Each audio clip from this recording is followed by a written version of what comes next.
What are some of the mistakes you think parents when trying to set up routines or getting a baby to sleep through the night? I think sometimes parents may not recognize how much of an impact different things in the environment can make. And so really aiming for a dark, kind of cooler environment that's quiet is actually really important.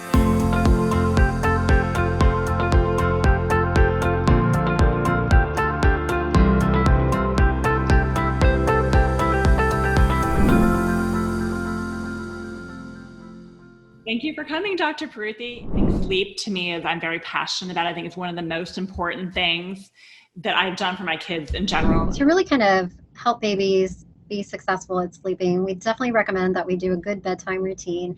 And so bedtime routines will definitely include sort of a way to calm down, a way to relax, because they've just had all this fun learning new important things all day and being played with and laughing and giggling and running, and if they're running. And so we want to kind of make sure we sort of have that, provide that transition so they can go from this sort of go on state to sort of this, okay, I'm ready and getting sleepy and ready to be calm and fall asleep state.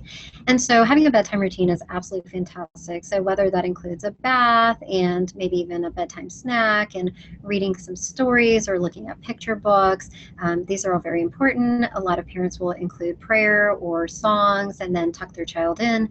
And one of the most important things is we want for our babies and infants to be able to learn how to fall asleep on their own while they're awake in that environment that we want them to sleep the whole night through. So a lot of times we see that for parents who just really enjoy that snuggling and warmth and cuddling and rocking their baby to sleep at night, but then they try to go drop them off in the crib, and before they know it, their baby is awake again. Because again, babies go through that normal 1 hour or so sleep cycle, and then they recognize,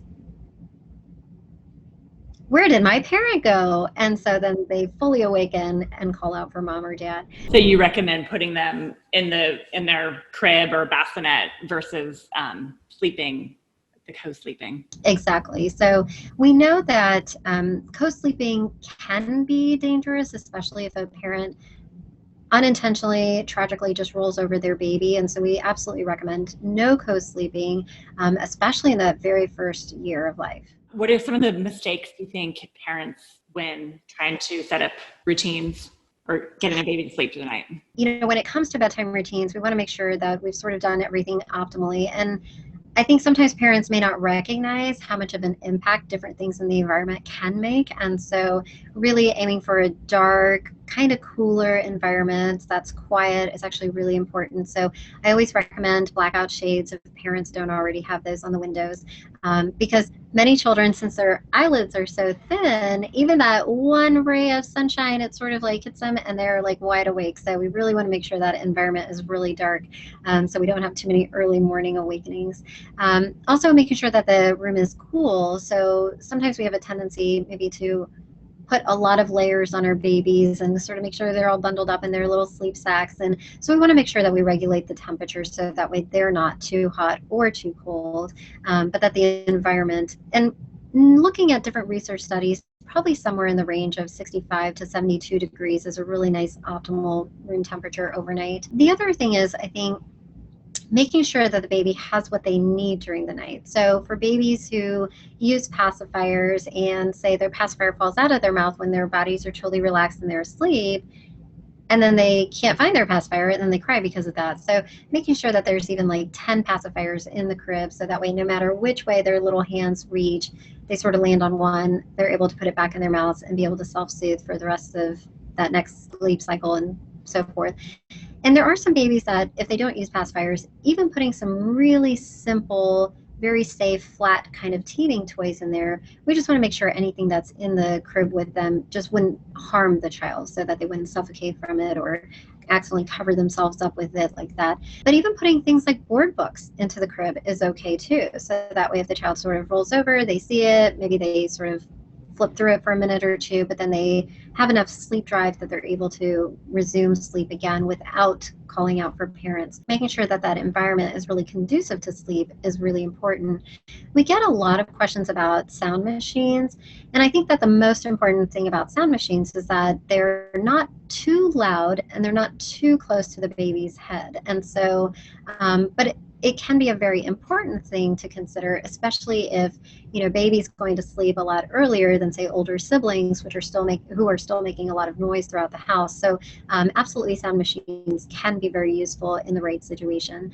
Then I think, from there it really goes into just making sure we have the correct expectations. So, if a parent is sort of thinking that their infant is going to sleep, from 6 p.m. until 8 a.m. and take two-hour naps during the day, well, most babies just don't sleep that much. So making sure that we have good expectations, and so making sure that we're sort of adding up their total sleep duration and that it makes sense and that their baby is happy and thriving during the daytime. So I think that's where most parents, if they're able to kind of focus in on that, then they really are able to see their baby achieve their milestones at the right time. Is there a particular, so many different kinds of sleep training, and pediatricians I know do recommend sometimes. How do you know what the right training, or is there a particular kind of training that you recommend? So you're exactly right. So there are lots of different methods or sort of recommended techniques for sleep training. And again, I think every baby is just a little bit different. So once we've sort of established that they're definitely old enough, so they're at least 6 months of age, they're definitely grown enough that they're at least 16 pounds or so before we really do some heavy sleep training per se, then I think that's when it's really important to kind of use the cues that your baby is giving you to sort of decide what to do next. So a lot of times, if they haven't really quite gotten to the standpoint where they can, stand up at the crib rails and scream and cry, and, a lot of times they're still still sitting, or they're laying down once you put them in the crib. So it really kind of depends on that too. Now, there's also, I think it's really important to keep in mind how much the baby can tolerate and how much the parents can tolerate when it comes to the sleep training, because there will be some crying.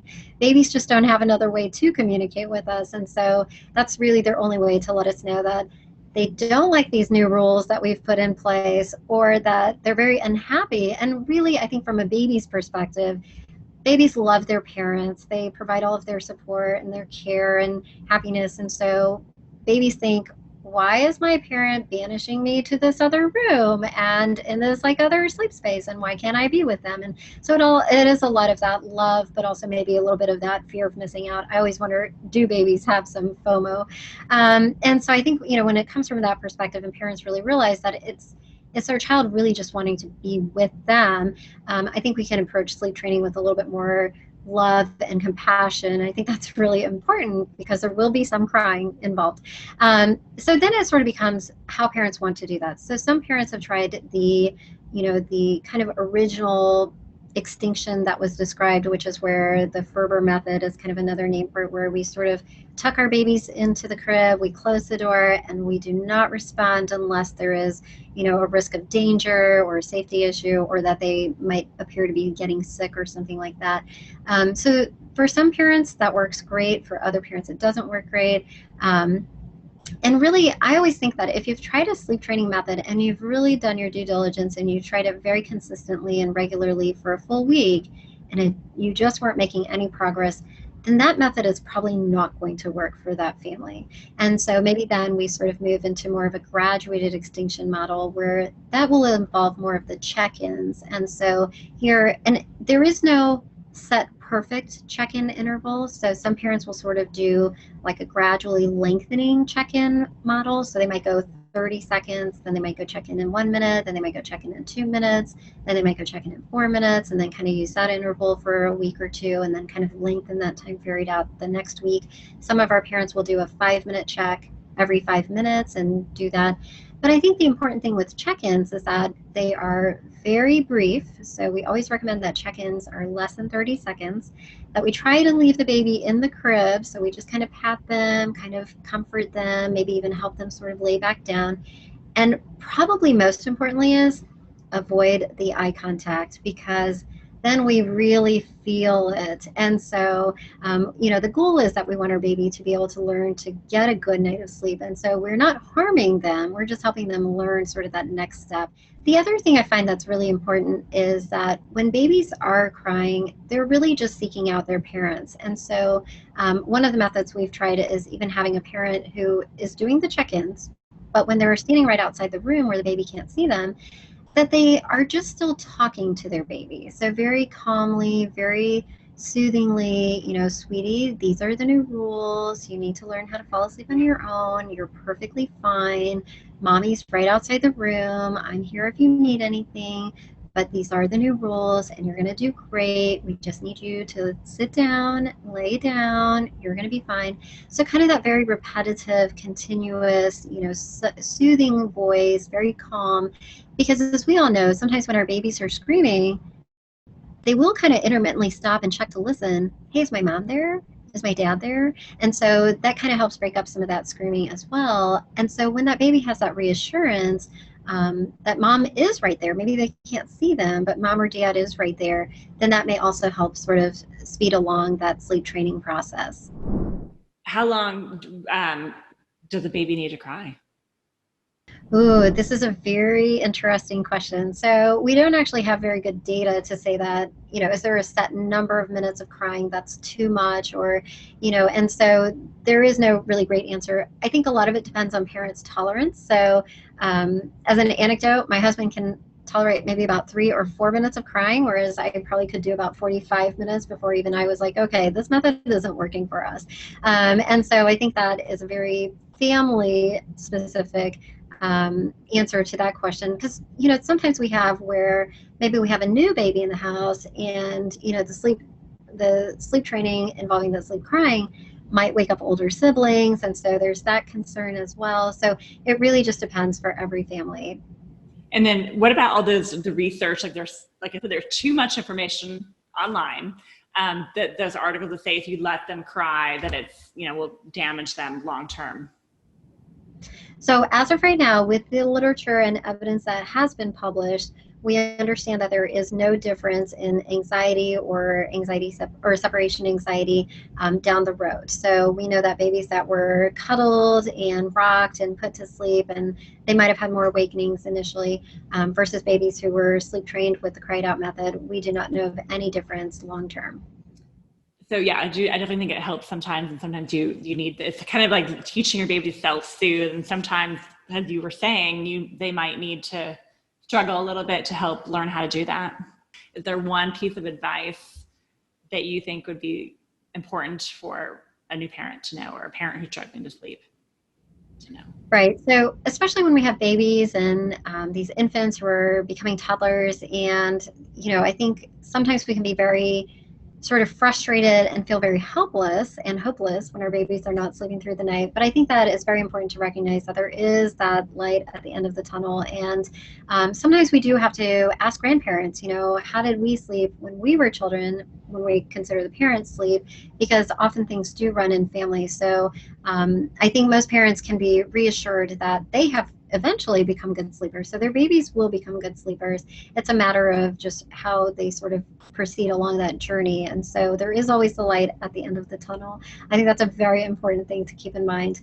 And I do think that parents have excellent intuition. So if they feel that something is not right with their baby's sleep, I think that really does deserve asking the pediatrician, can we go over these sleep logs and just sort of look at our child's sleep? And I'm always happy to help spread knowledge about sleep. I think, again, there is so much information on the internet, and it's not always easy to navigate through that, and also taking into account that every child is different, every family's genetics are a little bit different, and there are so many sleep disorders that really can affect children that sometimes we do need to kind of get some assistance to sort of sort through that. So happy to help.